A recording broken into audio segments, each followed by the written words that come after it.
কেবল ওই ইমামতের গণ্ডির মধ্যে আলেমদেরকে বন্দী করে দিলে হবে না, আলেমদেরকে এমন তৈরি করতে হবে যেন তারা সমস্ত কাজ করতে পারে। আর এক কথাই মনে রাখতে হবে, কোরআন বলে দিয়েছে ইন্নামা ইয়াখশাল্লাহ মিন ইবাদিহিল উলামা। এ মানুষ, এ জগৎবাসী তোমরা শোনো, আল্লাহকে যদি ভয় করে তো একমাত্র বাস্তব ভয় আলেমরাই করে। এ মুসলমানও তাই ধর্মের ব্যথা যদি থাকে বাস্তবে আলেমদের মধ্যেই থাকে, ধর্মের যদি তারা থাকে আলেমদের মধ্যেই থাকে। তাই আমাদেরকে আলেম ওইভাবে তৈরি করতে হবে যারা সুন্নতের উপরে চলবে, আর সুন্নতের উপরে চলার সাথে সাথে নিজ মুসলিম সমাজের তারা নেতৃত্ব যেন দিতে পারে।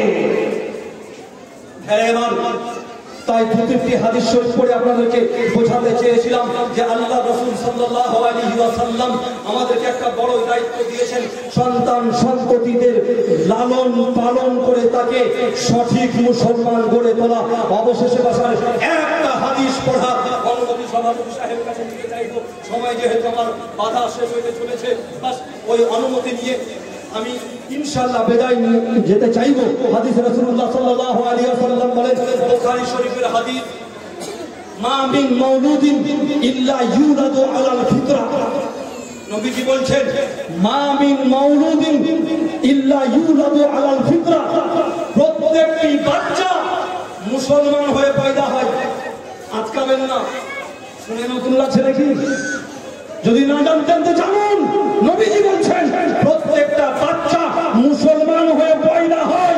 সে মুসলমানের ঘরে পয়দা হোক, খ্রিস্টানের ঘরে পয়দা হোক, ইহুদির ঘরে পয়দা হোক, মুশরিকের ঘরে পয়দা হোক, হিন্দুর ঘরে পয়দা হোক, বৌদ্ধের ঘরে পয়দা হোক, জৈনের ঘরে, যেখানেই পয়দা হোক, প্রতিটি বাচ্চা যখন জন্ম নেয় মায়ের উদর থেকে যখন আসে এই জগতে যখন মুখ দেখে তখন সে মুসলমান হয়েই জগতের মুখ দেখে।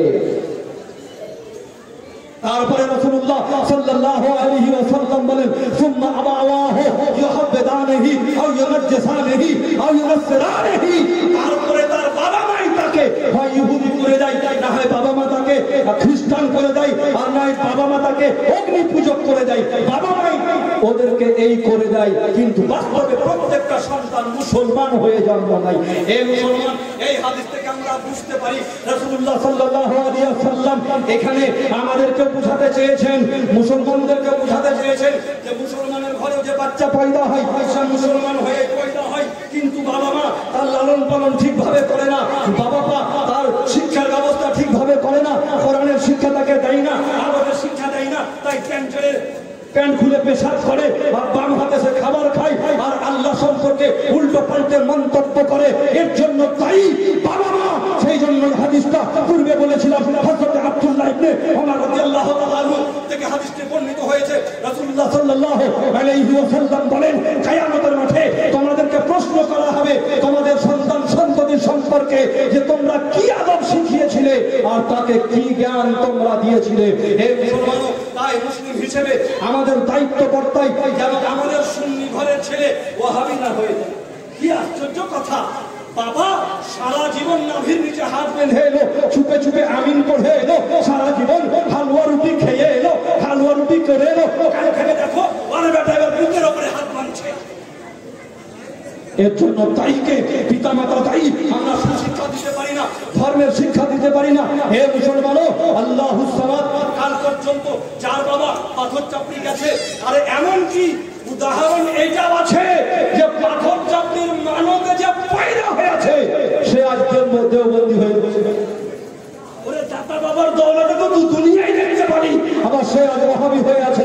হে মুসলমানও, হাদিসটা ওই জন্য পড়েছিলাম, নবী মুস্তাফা আমাদেরকে দায়িত্ব দিয়েছেন যে কেউ যদি ইহুদি হয়ে যায় তো পিতা মাতাই তাকে ইহুদি বলে, কেউ যদি নাসরানি হয়ে যায়, খ্রিস্টান হয়ে যায়, পিতা মাতাই তার জন্য দায়ী। হে মুসলমান, তাই আমরা আহলে সুন্নাত ওয়াল জামাতের মানুষ, আমরা সুন্নি মানুষ, ইয়া নবী সাল্লাল্লাহু আলাইহি পড়া মানুষ, হালুয়া রুটি খাওয়ার মানুষ, মাজারে জিয়ারত করতে যাওয়ার মানুষ, কিন্তু আমাদের ঘরে সন্তানরা কালকে যদি বিপদগামী হয়ে যায় তার জন্য দায়ী আমরা নিজেরাই থাকবো।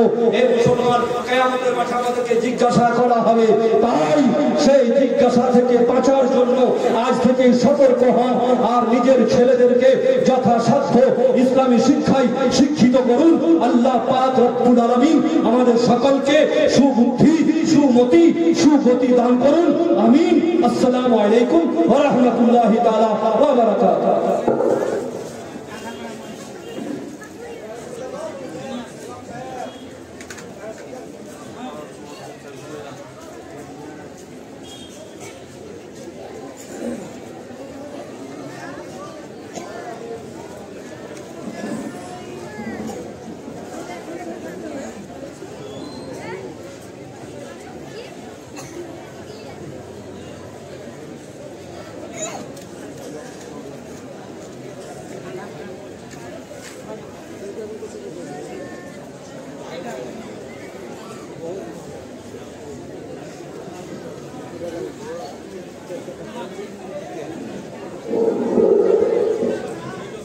মাননীয় মাস্টার মহাশয় একটা দায়িত্ব দিলেন, সেই দায়িত্বটা পালন করে ইনশাআল্লাহ আমি চলে যাব।